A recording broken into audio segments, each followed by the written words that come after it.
And I think I'm going to be made live at some point. Yep, I'm live now. So thank you very much, Kate, for that. It's so important for us to hear about UNICEF's global education work. And now we're going to begin to start looking about the work that we're doing in the UK, particularly in this session, Scotland, for the next 45 minutes. So my name's Gerry McMurtrie. I'm one of the senior profession advisors in the Rights Respecting School team. I'm based in Scotland and I support schools in the central and east areas of Scotland. I've been with the team for about 8 years and previously worked in a local authority in Scotland as well. And one of my roles then was to support rights respecting schools on their journey. This resulted in me being named a strategic lead for my local authority, working closely with UNICEF and with other local authorities across Scotland. This network has continually grown and remains very active today, and I'll give a little bit of an update once Maxine finishes her session. So I've been working with Rights Respecting for about 13 years in local authority and with UNICEF, and our next guest speaker is somebody that I met as part of those strategic leads meetings.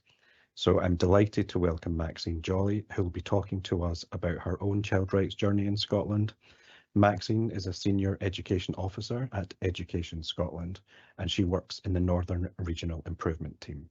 She comes from a primary background and has gained experience across many other settings and sectors, including early learning and childcare, secondary, post-16 and community learning.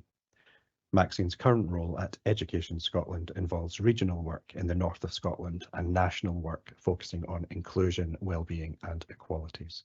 Maxine has a specific role, a specific focus on children's rights and participation. She has been an amazing advocate for children's rights and continues to attend our strategic leads meetings in Scotland, sharing the work that she's involved in our ever-growing network. So I'd really love to welcome you, Maxine, to this session.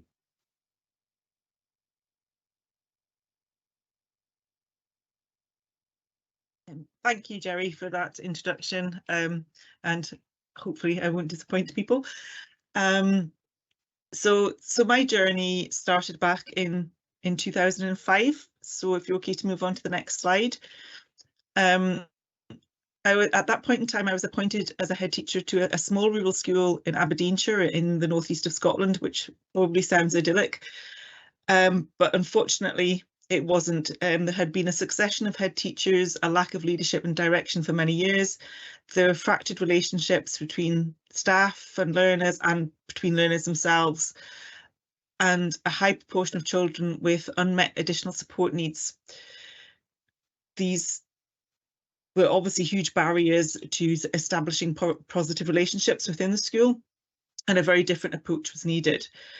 So I was looking for something to help reset and found an early pilot of RRSA. So this was back in 2005. So sorry, Gerry, but I was 5 years ahead of you. And it really inspired the children, it interested and motivated them and helped them to become more respectful. So after a year, we were awarded a level 1, and as it was called then, and after another year, level 2. Now, I do not think at that point in time the assessment process was as robust as it is now, so I'm not suggesting it would compare to silver and gold, but it was, as I say, very early on. What it did do was provide some commonality within the community. It improved relationships, learning, and increased awareness of the world outside the village, which I think was particularly important. So next slide, please. In 2008, I moved to a large urban school that was a merger of 2 smaller schools, a very badly managed merger, it has to be said. And again, there were fractured relationships between the staff because they'd come from 2 different schools, between the staff and the learners, between the different groups of learners, between the parents in the community. I guess you see a pattern in the type of schools I was attracted to. Again, a high proportion of learners and families had significant needs, a lot of learners with learning difficulties, and also families living in poverty and with drug and alcohol misuse as issues. So there were a lot of problems within the communities. I brought RRSA to the attention of the staff because none of them had been involved, none of them have heard of it, none of them had heard of children's rights at that time. So it was something new for both groups of staff, and therefore it was something they could work on and cooperate on together. And very quickly after that, the learners and parents came on board as well. But they did need a lot of support to progress with it. You can't just say, this is a great thing, go and do it. You know, they did need huge amounts of support. So the green shoots to trees, the green shoots were those initial interests, that desire to get going with it. And as I said, it worked as a vehicle for cooperation between the different staff groups and as a result, their learners. And then the relationships within a year actually significantly improved because we were working on something together. And as a result of that, the quality of learning and teaching improved because the staff were collaborating with each other and talking to each other and planning together. Decision making for all. Staff and learners felt they could make decisions and lead projects, make suggestions, and that was really key. And the parents climbing the tree, and I have this vision of parents climbing up a tree, but there was a massive improvement in parental involvement and support. They really, really were enthusiastic. And to go back to what was being said before from Kate and Martin about global awareness, there was a partnership with a school, but also a community in Uganda. It wasn't just a pairing of two schools, it was a pairing of two communities that would still actually flourishes now. Even though I've long gone from this school, it is still in place and it's still happening. So that's something that was a real achievement, and it was about equal relationships. It wasn't about patronising a school in Uganda. They learned from each other. So at that school, again, I'm using the old language of level 1 in 2009 and then level 2 in 2010 and 2013, which then afterwards became gold. And they have been awarded again, I think, many times since. But there was a huge, huge sense of pride in that community. They were often portrayed very negatively. It was an area which had high levels of poverty, and they had something to be proud of. And we actually found by 2010 that out of zone enrolments were increasing. People wanted to move into that community, wanted to come to that school because we were providing right support for the children and young people. In terms of what needed to be in place, next slide, please. There needed to be absolute buy-in, not from me, because that was already there, but from everyone in the community. And that was there quite quickly because this was something new, something different, and something that everybody was enthusiastic about. But the leadership was at all levels. So not just about me, I'm not there. It had to be everybody in the school was leading on this. Every class teacher, every learner, every parent, they all had to be bought into this. The knowledge and understanding of the UNCRC really needed to be in place. There was a lot of discussion around rights and responsibilities to begin with, and we know that is still an ongoing discussion at times. So there was professional learning required, but also support to take risks. You know, it was okay to try something new. It was okay to go with the interests of the learners. It was okay to move away from what the curriculum at the time dictated. Try something new. And then high levels of involving learners in participation. So it wasn't just a pupil council, as it would have been called then. We had curriculum time devolved to allowing learners to come together in groups linked to the school improvement plan to make decisions that would improve the school, and those were also linked into the parent council.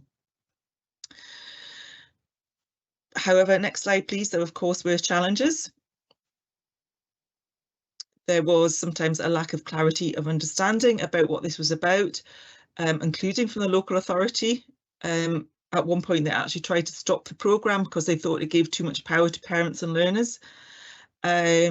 Fortunately, I was able to persuade them this was not the case. A perception that this is an initiative which would take up time, and sometimes you still hear that. A belief that it was a rights education programme, so it's just about telling children about their rights, not about helping them to experience their rights, to enable that whole proactive approach. And again, sometimes we still hear that, and there's nothing more frustrating for children and young people if they know their rights, but they don't experience them. They go into a classroom and they're shouted at, for example. Building capacity to ensure continuity. It cannot sit with one person, whether it's a school or a local authority. There has to be a group of people within the school, within a community, within a local authority who are able to support this. And of course, you always have bad days when relationships are challenged, such as there were issues in the local community over the weekend. These are brought into the school. But what we found was the language of rights helped to restore the relationships and to move things forward again. Thanks, next slide. So in 2014, I was initially seconded into the local authority as a quality improvement officer, and then I became a permanent quality improvement manager. But during this time as an outgoing head teacher and moving into the local authority, there was actually no UNICEF professional advisor in Scotland, which stretched the UK team massively. There are a number of schools involved in Northeast Scotland needing support. So a secondary head teacher and myself suggested to the UNICEF that we try out coordinating this ourselves for the two Northeast local authorities, Aberdeen and Aberdeenshire. And occasionally we looked after Moray too. UNICEF agreed to this, and we formed a small steering group, which in addition to ourselves was made up of 3 primary head teachers, 2 educational support officers and a 3rd sector representative. This group monitored and supported progress with the award, provided professional learning, also approved by UNICEF, and also carried out assessments. Having the group was essential to support moderation and share workload, so that group were really, really key. Such was the success of this model that I was seconded to UNICEF for 2 days a week for a year to take this forward nationally. So apologies to those of you who are strategic leads, it was my fault. We did find out there were significant improvements in understanding of the UNCRC across the 2 local authorities, but there were some lessons learned too. Some schools signed up, Aberdeenshire in particular, because they fully funded it. So some of those schools signed up and then did nothing. And eventually they were mothballed, if you like. They could come back in if they wanted to without having to repay their fees. We found that some school head teachers were cynical and did not see the value. And one of the biggest lessons we learned was you can't make them do it if they don't want to. So there was one head teacher in a secondary school, I'm not going to name the school, of course, where there was a tragic incident and was told by the Director of Education at the time that they had to engage with the programme. It just did not work. The head teacher was not engaged, she did not believe in it, and it just floundered. So, you know, you can't make people do it if they don't want to. We need to sell it and let them see the benefits. Okay, next slide, please. Thank you. So I then moved on to Education Scotland in 2018 in my current role as a Senior Education Officer. My national remit was for rights and participation, but I have other work ongoing in the North region, particularly around curriculum and wellbeing. A large part of that has been delivering professional learning, including a train the trainers approach, sessions for a wide range of practitioners, including early years, community learning, school staff, parents and local authority leads. Part of this has been the Young Leaders of Learning programme, which is a programme developed with an organisation called Sparks, which involves children and young people in school improvement activity through reciprocal visits and engaging with other schools. And we very much link that into Articles 12 and 13.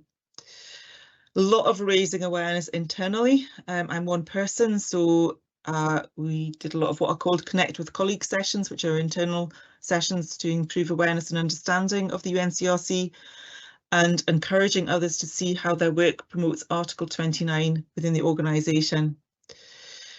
Extensive partnerships with the 3rd sector. Gerry comes along to some of our sessions, and these include Children's Parliament, obviously UNICEF, Together, who are an alliance for children's charities in Scotland, Children in Scotland, and many, many more.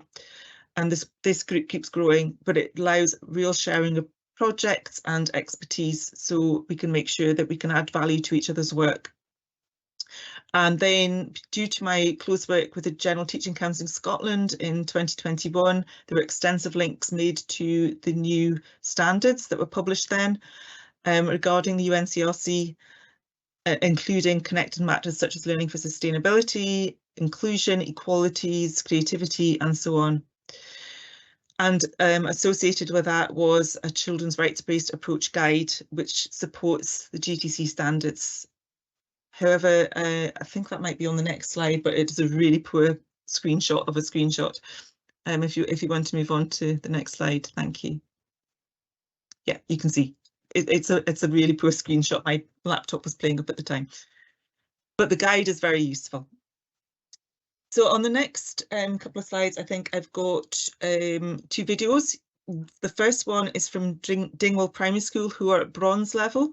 So obviously that they're at the early stage of their journey. The reason why I'm playing this is because it was recorded in Gaelic medium, and it emphasises the importance of Article 30 in terms of children being allowed to be involved in the culture and language of their own families and communities. Don't worry, there are subtitles. I don't speak Gaelic either. But it is a really nice piece of work, and it shows how the UNCRC upholds the values of local communities. So if you're okay to play the video, Helen.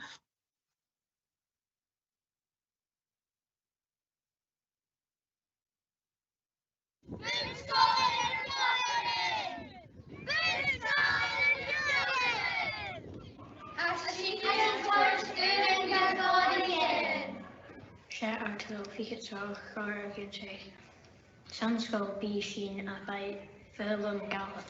Hashin Fielente and the Dachanan. Hashin the Unsakik and the Gallic Munachodikinaki. Hashin the Unsakik Torwood and Vema. Ik na tra iden agus ik kiet ide hashin kumal kanan gumashipli din skolarin kusumbi at tikshi na kodichen ach nude hitchin hun darne ide hashin ket ora aan de bark dainach. Kule shach goin ha aan de kohinjal ha code uur ik scholar schon de jachkun sin agus bi kamers na scholar brin din skolarin magjain se norshin ha clown. Galig het al rasken de klassieken, de Jennifer Tilly oper secuus gehoord kanen is breerig gestrongen. Ha article nature ke gra gu code aking a vi sabelche. Ha na denya ant in skull ga kumo sabelche.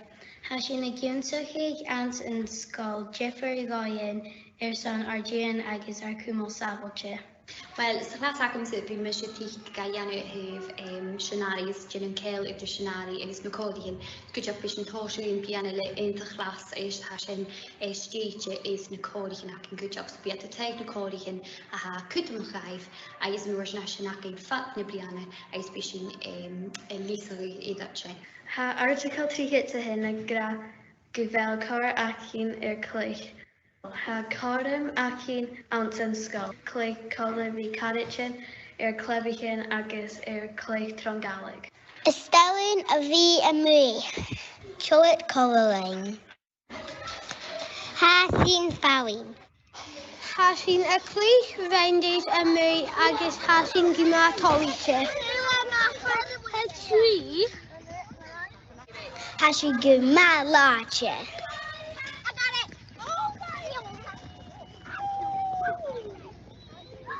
Hashin fit agus alwyn. Hashin geni a fach. Hashin o chys y cair. Fi mysio cosan blwy'n cael. Creni sy'n tor trefyn.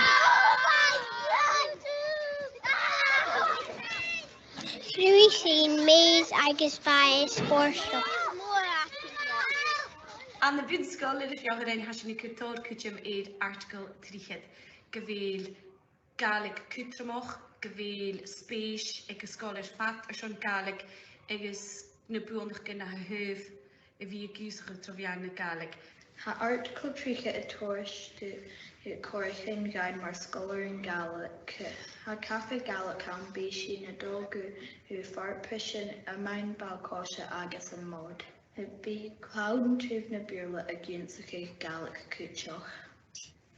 Hallo, is Mishna Sira de Castle, Kenners Fun School in Verfjorden.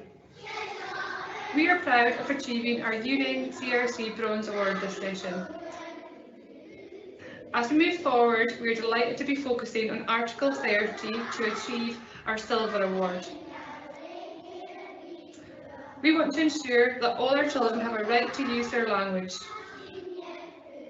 We are incredibly proud to have Gaelic medium in our school, as well as Gaelic as one of our 1+2 languages, to ensure Gaelic language runs through the heart of our school and is promoted through our community.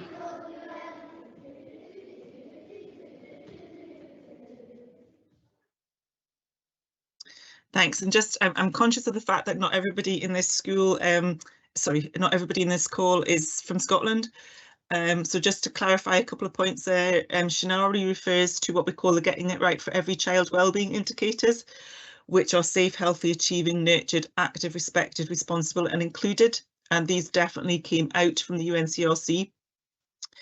And the other thing was a reference there to MOD. MOD is a very much a celebration of culture in the Gaelic community in Scotland, in those Gaelic speaking communities. So just to clarify those couple of things, but if there's anything else that didn't make any sense, please ask. So the next video to share with you is very different. This is from Barhead High School, who are a large high school in East Renfrewshire. I hope I've got that right. And they asked me twice now to train children, young people, in how to have those conversations with teachers and to be involved in improving learning and teaching. And just I want to say at the beginning that these learners are in secondary 2, which is the second year of secondary school in Scotland. I'm not sure entirely what the equivalent is in England, but you'll get the idea that they're sort of around about the age of 13, 14 years old. They're not, you know, at the end of their secondary school careers. So if you're okay to play that video, Helen, thank you. Welcome to Barhead High. We are the Barhead Learning Ambassadors. We would love to tell you a little bit how we've been involved in our school self-evaluation. Come on. We started our process of becoming learning ambassadors working with Mrs. Ross on our training programme. This was a series of lessons that allowed us to take a closer look at the process of self-evaluation. We looked at self-evaluation and gathering evidence. What is good learning, evaluating learning, observation focus, working on observation and writing, evaluate feedback, planning classroom visits and a part of our whole school review. We were introduced to the How Good Is Our School document and used this document to help us take a closer look at our learning experiences. We decided that we would focus on theme 2, learning and teaching, in order to do this. As a group, we looked at the features of highly effective practice shown in the document. We discussed and agreed which of these examples were most important to us in our learning experiences. The examples we selected were used as the key areas of focus when designing our learning observation record sheet. After selecting our key areas, we identified what this looks like in our lessons and how impactful this was in our learning. We then created a list under each key area of the good practice we wanted to look out for. During our training, we learned about why self-evaluation is important and how and in what ways our teachers engage with this process. As part of our whole school review, we asked teachers if they would be willing to welcome learners in to observe lessons. We are delighted that staff in every subject area across the whole school welcomed us in for a visit. Our visits were timetabled to take place over the course of the week. When our lesson observation sheets were completed, we gathered them and then reviewed them. After selecting our key areas, we identified what this looks like in our lessons and impactful this way was in our learning. Then we created a list under each key area of the good practice we wanted to look out for. When we completed our record sheets, it was shared with our teachers ahead of our classroom visits. Engaging with the workshop with Maxine from Education Scotland helped us to then use our findings to write an evaluated feedback report. We worked as a team to review each key area in our observation record sheet. We split into smaller teams with an allocated key area of focus and gathered the data from all the record sheets. This was then used to write evaluative statements based on findings with our focus area. The final stages of writing our reports involved pulling together all evaluative statements and reviewing these collectively. The report will now be shared with pupils and staff as a part of our whole school review and will be presented at our next School and Service Day. This will be an important tool for driving improvement in learners' experiences. A comparison of our report and last year's has indicated a number of areas of improvement, with different aspects of good practice being identified in more subject areas. Thank you for listening to our learning ambassador journey. We are proud of the work we've been a part of and feel our contributions have and will continue to make further improvements in our school. Thank you for visiting RRSA. Thank you. And as I said at the beginning, these are learners that are around about the age of 13, and the maturity is so evident, and their commitment to giving quality feedback to teachers about their experiences. And you might have picked up there that they referred back to the previous year's evaluative process and had noted the improvements that had happened as a result. So a really good example, I think, of how schools, if they're open and receptive to feedback from children and young people, can make improvements as a consequence. So moving on, next slide, please, if that's okay.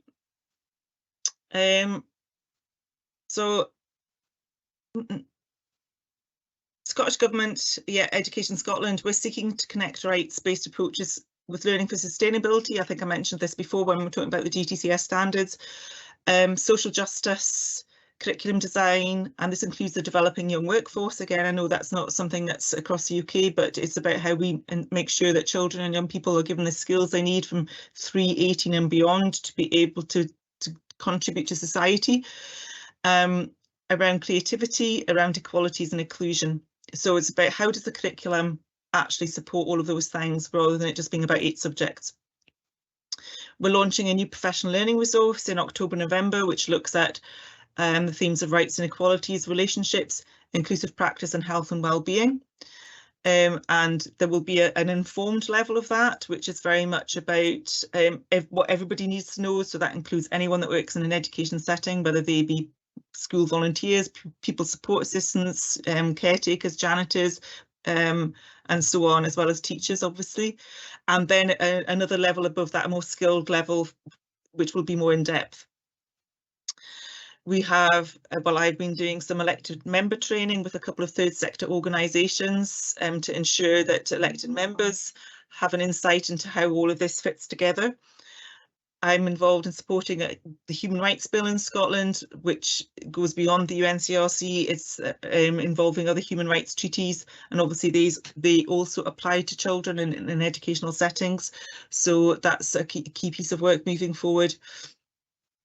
And we are seeing an increased demand for guidance, advice and support around meaningful strategic learner participation, whether that's a school, community or a local authority level.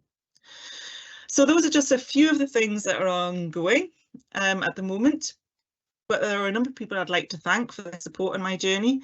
Colleagues, learners and parents in schools, local authority, third sector and Education Scotland colleagues who have supported me and listened to me ranting about rights many times and only occasionally rolling their eyes.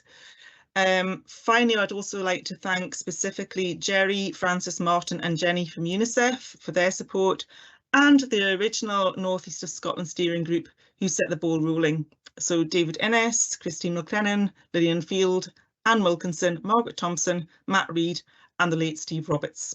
So thanks, and I'm happy to take any questions. I think we've still got enough time.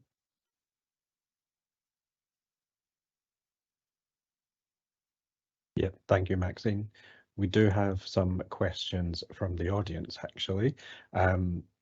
I've compiled a couple here, and please would encourage people just to pop some questions into chat. The first question that I have, Maxine, for you is from the audience. We know the rest of the UK is different to Scotland, but what advice would you give to school leaders in trying to influence their local authorities to embrace RRSA? Well, I've been through that myself, and it is challenging, and I think if you can get that feedback from learners, from staff, from parents about the difference it's making, then they become more invested and interested. But it's not going to be quick. It takes time. But yeah, I would definitely say introduce it to your school, introduce it to your parents, and introduce it to your local. If you can get your local community council involved, they will often be really interested and keen as well to support moving forward. And elected members have a huge influence with the local authority. Gosh, I don't know the political system as well in England, obviously, but if you can get that evidence that it's making a difference, that it's having a positive impact. Obviously, it's more challenging in England because you don't have the same standards and policies and things that we have. Myself and it was Alison Struthers from the University of Warwick and a couple of other people last year did do some input on cross-border working, and you know, if you could actually partner maybe with a school in Scotland that's doing really well, then you can get that, capture some evidence, maybe that would help. Thanks, Maxine. Second question I have for you, it sounds like the promotion of the CRC has become a movement in Scotland. What are the key things that have made this happen? There's multiple. One is obviously it being in the General Teaching Council standards is a huge help, because that's what teachers are paid to do. Doesn't mean that they all do it, and I have to make it clear that it's not. We're not there yet. There's still a journey to go. The fact that it's in many other pieces of policy as well, or quality improvement frameworks reference children's rights and have done for a number of years, long before it was in the legislative process. Obviously, we're expecting it to become incorporated into Scots law. And we have other professional standards that also reference not just children's rights, but human rights. So that there is, I mentioned before about the getting it right for every child, the Shinari indicators, all of these things I think have helped to make it part of a movement. But I think more than anything else, it is the fact that once people get involved, they can see the positive difference that it makes within their school, their community, whatever setting it might be. And at the end of the day, if you're in a setting and you are doing something that doesn't uphold children's rights, and yet you're working with children, why are you doing it? That's the question. That is the challenge I often say. Why, if that is not upholding children's rights and you're working with children, why? Because schools are not there for the staff. They're there for the children. They're there for the learners. Therefore, the children's rights should be at the centre. Absolutely. We can agree more. Thank you, Maxine. The next couple of questions, you'll not be surprised to know that they link to rights respecting schools. So this question from the audience, it's clear that being a rights respecting school makes a massive difference in relation to positive relationships and pupil voice. Do you think it's also improving pupils' academic attainment in Scotland? Yes, there has been research done around that. It does make a difference because obviously if you're doing it properly, I have to always have that qualified statement in there, but if you're doing it properly, then that means you're meeting learners' needs. And if you're meeting learners' needs, they're going to learn better and then attainment will increase. Because, and that can sometimes be a way to hook people in if they're a bit sceptical. But Article 29 is about meeting the needs of all learners. So absolutely. And if children feel safe, happy and healthy when they're in school, they're going to learn better. So I don't think there's any doubt about that. And like I say, there is research out there around it. But yeah, I mean, there was some horror stories a couple of weeks ago, I think, when the English schools went back about a school, I can't remember the name of the school, where children and when young people were being sent into sort of timeout and things because they had the wrong shoes on and that sort of stuff. How's that going to improve attainment if you're not in a classroom and you're not learning? So yes, absolutely. Rights respecting, but the one thing I would add is it's always useful in a school that's going down the rights respecting school route journey to look at human rights more generally and to look at the rights of the adults in the school, because sometimes you will get that pushback about, but what about my rights? And I'm not suggesting that children know all the treaties of the UNCRC, but it can be useful for the adults at least to see how these two things sit together. And that they're not mutually exclusive and they're not hierarchical, because it can be seen as sometimes that children's rights are more important than everybody else's. And obviously everybody's rights are important. It's just children are more vulnerable and need more protection. Absolutely. And we always talk about children are humans too. So human rights and children's rights work hand in hand together. They're not separate. Two quick questions. What do you think has been the biggest impact of rights respecting in Scotland? You've been involved since 2005, so you've seen a huge change. It's not an easy question to answer, but what do you think the biggest? What's been the biggest impact? Yeah. I would say from 2005 to now, people know what I'm talking about. Most people have some awareness. I'm getting less and less of the what about all these rights? You know, that's not coming through anymore as a narrative very often. There is a genuine willingness, interest to want to embed children's rights into children's services. People don't always know how to do it because there are so many institutional barriers in the way, but they want to engage with it and talk about it and think about what changes they need to make. And whenever I provide advice or professional learning, people just say, thank you, we've got a lot to think about. And I think that if you can just set people away to think about something and realise that there are things that they need to change, I think that's what has really shifted. Whereas back in 2005, I didn't know about children's rights myself, particularly at that point, until I found the initial pilot. I had no idea. So, you know, that there is a real shift in people's thinking and awareness. Thanks, Maxine. And the final point from the audience is where the resource that you mentioned in your presentation that's available around October, November, where will that be? Where can people access that once it's released? That will be on the Education Scotland National Improvement Hub. That does not mean you have to live in Scotland. Anybody will be able to use it. It's, as I said, it's around children's rights, inclusion, relationships, well-being, equalities and so on. So good luck to you if you can find anything on our National Improvement Hub, because I tend to have to Google things. But no, I'll share it with you, Gerry, when it's published, if that's helpful, and you can share it wider. It might be, as I say, more relevant to the Scottish setting, but that doesn't mean that other people can't look at it and use it if it's helpful. Brilliant. Thanks very much, Maxine. So thank you very much for giving up your time. I think that's all of the questions that we've had. I don't see anything else.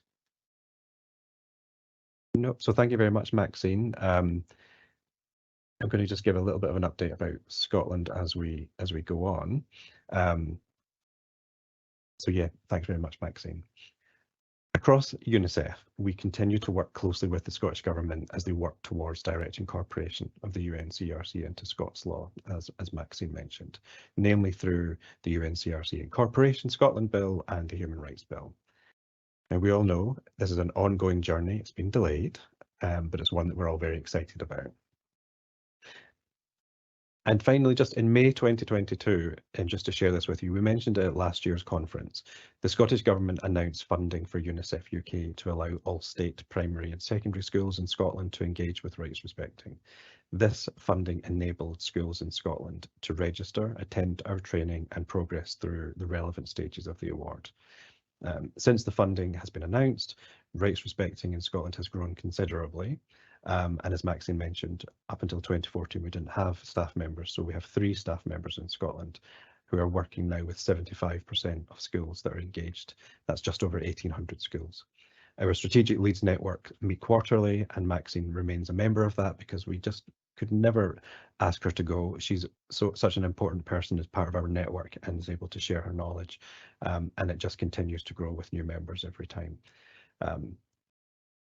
We're also supporting our strategic leads to carry out accreditation visits, and that supports our vision for sustainability post-funding. So we regularly provide reports to the Scottish Government, and we publish them on our website. We have a RRSA in Scotland page on our website, so if anybody's interested in what's happening, you can have a little look there, and we'll post the link to that in the chat. And we thank the Scottish Government for supporting us to create a lasting impact for children in Scotland. As UNICEF UK, we continue to work closely with governments across the whole of the UK. We're championing rights all of the time. We're also working globally across our different UNICEF programmes, as you heard from Kate. We see wonderful work happening across the UK, and we will continue to campaign governments to further embed rights. On the screen just now, you will see we have our final sort of Mentimeter as we get ready to go for lunch. I would encourage everybody to have a little look on the screen. You can use the QR code, as Martin mentioned earlier, or just Google Menti and enter the code. The question that we want to pose to you is which aspects of school life are enhanced by knowledge of rights? And you can do that just now, and you can do it during your lunch break as we finish and return at 1:30. So I'll just give it a couple of seconds to see if we get any responses. And hopefully see them popping up. I hope you can all get on to that. And I don't see any other questions popping up at the moment. So relationships, behavior, everything, attendance, and they were all aspects that we spoke about during this morning's conversations. So we've had 4 responses so far. Thanks, everybody. Relationships jumping out again. Academic, belonging, that's a really great important word to hear. Attainment, attendance, safeguarding. I'm delighted to hear that. We're going to have a session on that this afternoon. The world around us, so being a global citizen. Mutual respect, which links to behaviour and relationships. Community pops out again. Participation is such a powerful word to see, because young people need to have a voice in decisions that are being made with and for them. Having a voice jumps out again. Pupil voice, all these important words. And yeah, and relationships, ethos, voice. Excellent. And they keep on coming through. 134 responses, that's amazing. Everything, and I think I would agree with that.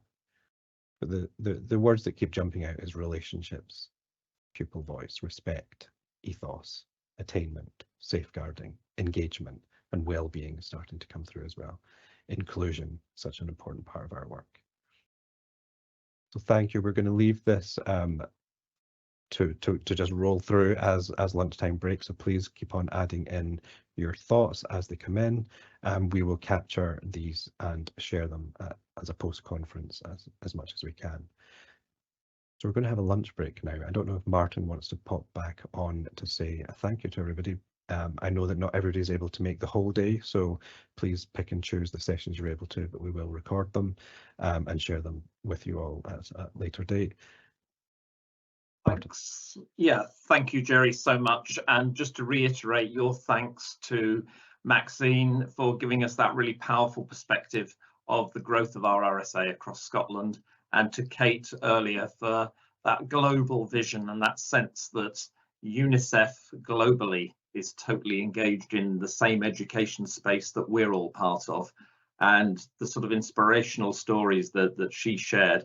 I know that the feedback and so on from people was really, really encouraging and engaging, and great to have that sense of appreciation for what all the colleagues across the world are doing to empower and enable children and young people to access real meaningful and quality education. So thanks to Kate and to Maxine, and for all the other colleagues who've pulled things together for this morning. And particularly thanks to all of you for joining. The numbers have stayed high throughout the morning.